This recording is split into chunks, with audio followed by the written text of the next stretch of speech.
Hello, everyone, and welcome back to the Speaking Nerd Podcast, the place to talk about all things comics, movies, TV, video games, and everything nerdy. So, it's a bit of a mellow Sunday. Not sure when this video is going to go up exactly, but just doing a bit of a recap for the week. Friday's episode already came out for the Snyder Cut, so if you haven't seen it, you can check it on the card up top of there. And I'm just going to be going through some relative stuff this week that came out, some trailers, some new release dates, some castings, that kind of thing. Also, one thing I wanted to kind of do differently with this podcast and also future news related type podcasts is, make it a little more edited. So usually I just put like one single image to the whole video, but I kind of want to change things up a little bit. So now each individual segment is getting its own image. So maybe it'll work better. We'll see what happens. But anyway, first up, I wanted to talk about the Suicide Squad trailer that came out on Friday. Thursday night, we were told we were going to get a trailer, and then Friday it came, and it was great. Honestly, it was an awesome trailer. I'm really excited about it. I really like seeing all the new cast members, and even some of the returning ones like Viola Davis and Margot Robbie. They had really funny moments within the trailer, and I'm hoping, we get some more of that throughout. But the thing that probably interests me the most of all is the fact that Starro is in the movie. And they show him off at the very end. There's that big starfish creature. And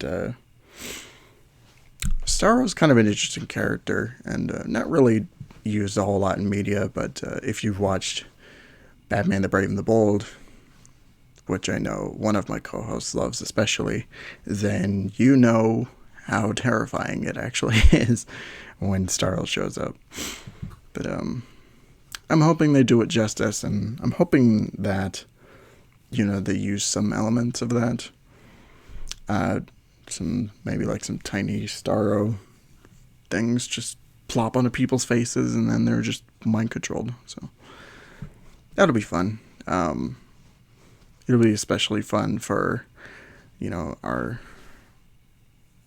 our villains to get kind of mind control-esque. So honestly though, just really excited for the movie. Overall, James Gunn is an awesome pick, and from the DC fandom stuff and now this and all the posters and stuff, I feel like we're in for a really awesome ride. And one thing that, it kind of makes me laugh now, but the first Suicide Squad movie was trying to be their version of Guardians of the Galaxy. And now they have the Guardians of the Galaxy guy doing their Guardians of the Galaxy ripoff. So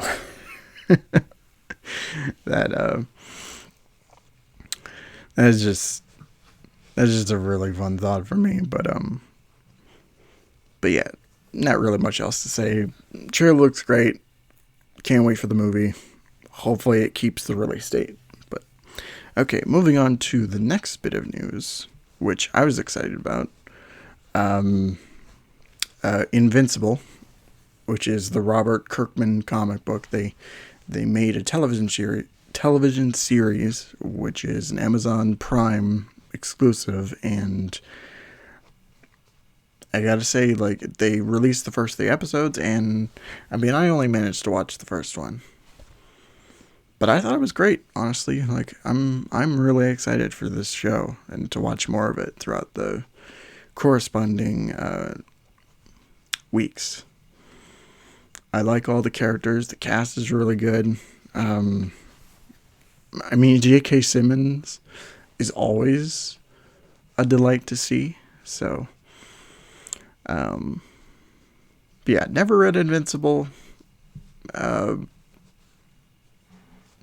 Wasn't really, for the longest time, wasn't really too much of an Image fan besides Spawn.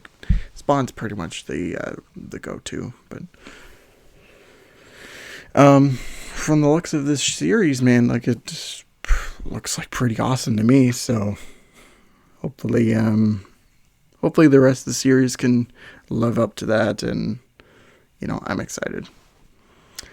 Okay, next up we have Black Widow. New poster came out, and also a new release date, which is now coming on July 9th. Yeah, Black Widow, man, this is, I'm excited. I'm always excited for the MCU and what they're going to be doing, and this year hasn't really disappointed me yet, because, I really enjoyed WandaVision, which you can catch the episode here. I've been really enjoying Falcon and the Winter Soldier. Loki looks interesting. So I'm hoping that, we get a really good movie and a nice send-off for Scarlett Johansson's Black Widow. But as of recently, that seems like it doesn't seem to be the case. But I don't know. We'll see in time. We pretty much said everything we need to say on the podcast beforehand. So I'm just really going to move on here. So, okay. Next is some recastings for the Flash movie. And also some other, one of them is a recasting, I should say, but okay, so we have Ian Lau, I hope I'm pronouncing that right, as young Barry Allen. I don't even know how to say this first name. Monica Jackson and Rudy I suck at pronouncing names, but Monica and Rudy as undisclosed roles, so we don't know who exactly they're going to be playing. Some people were thinking Cisco and Caitlin Snow, which I really hope they don't do. I want them to try and veer away from the Flash TV show, even though, the Flash TV show has done a lot for the character in terms of popularity and overall perception, but I'm just hoping that they go in a different direction. We already know that the lady who played Iris West in the Snyder Cut, she's going to be coming back. But the most surprising one out of the list here is Ron Livingston. I probably butchered that name too, but he's going to be playing Henry Allen instead of why am I forgetting his name now? Dr. Manhattan, the guy who played Dr. Billy Crudup, I think, who played him in Justice League. So that's kind of a shame, since I really liked him as Henry Allen in that movie. But I'm optimistic. I'm sure that he might be good, but anyway, we'll just have to see for that. But yeah, not really much else to say. Oh yeah, one thing I'm just remembering now is some news came out for Michael Keaton's Batman, and he's unsure whether or not he's actually going to be returning in the Flash movie. Due to other roles and other variables that I'm forgetting at the moment, but it'd be kind of a shame, since they really hyped it up at DC Fandom with Michael Keaton's Batman, with that concept art, but we'll just have to see where that goes. But yeah, that's all I can really say about it. So, next up, Scott Pilgrim vs. the World is returning to theaters for its 10th anniversary, which was supposed to be last year, but circumstances that we all know about at this point kind of ruined that. So it's going to be releasing in Dolby Vision on April 30th. They said it would play for about a week, and then there's also supposed to be a 4K Ultra HD Blu-ray coming for the movie. So I love Scott Pilgrim. I love the comic series. I enjoyed the movie a hell of a lot. I still haven't played the game yet, which I really got to get to sometime here soon.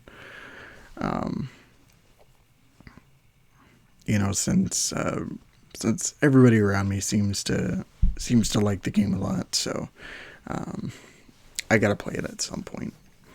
But I'm excited for Scott Pilgrim fans and also the whole cast and crew getting this movie back into theaters again.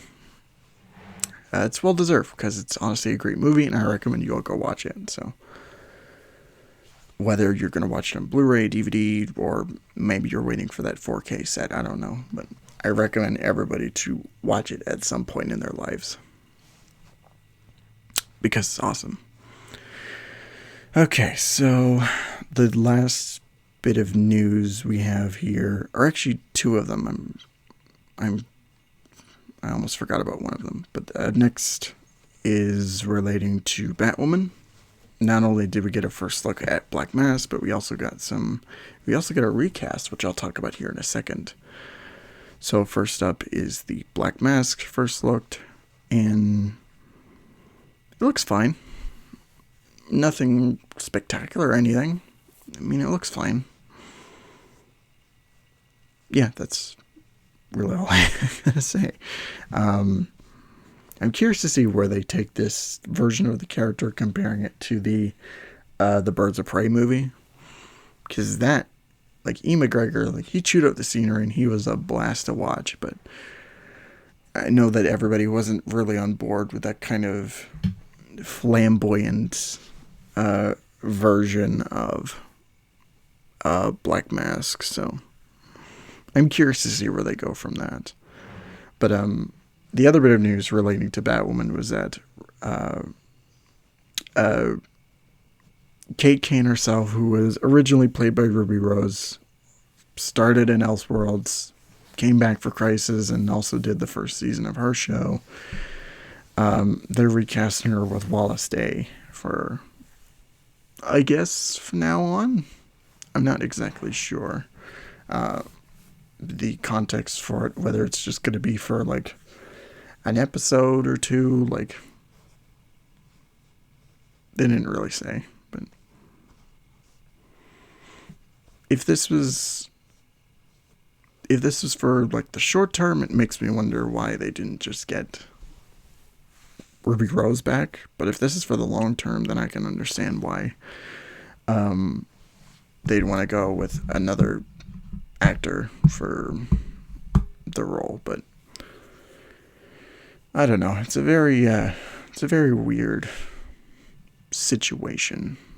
So,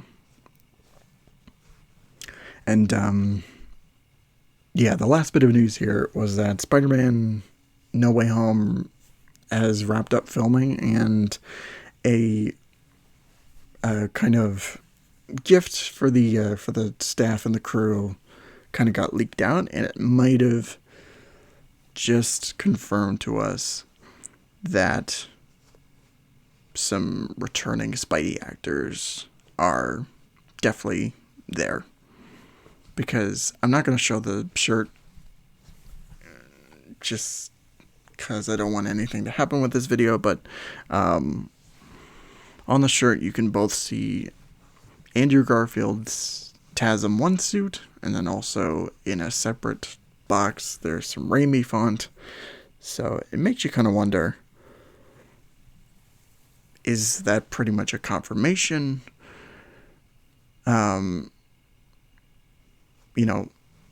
What does it all mean? Why didn't they use the normal Tom Holland Spider-Man suit?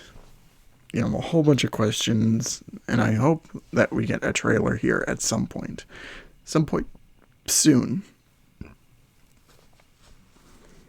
because I'm getting more curious about this movie by the day. So hopefully they deliver on that front. But anyway, guys, that's gonna be it for the podcast. Like I said, nothing really substantial, just kind of news of the week stuff. Pretty relaxed here also. So, but But yeah, nothing really much else to say. Don't forget to like, comment, subscribe, share all that fun stuff. Be sure to follow us on Twitter, Facebook, Instagram, wherever else. Also subscribe to the other co-hosts, even though they weren't here for this one. But I mean, it'd still be nice if for you to do so. But anyway, I hope you guys have a great night. Thank you all so much for watching, and don't forget to take care of yourselves. See ya.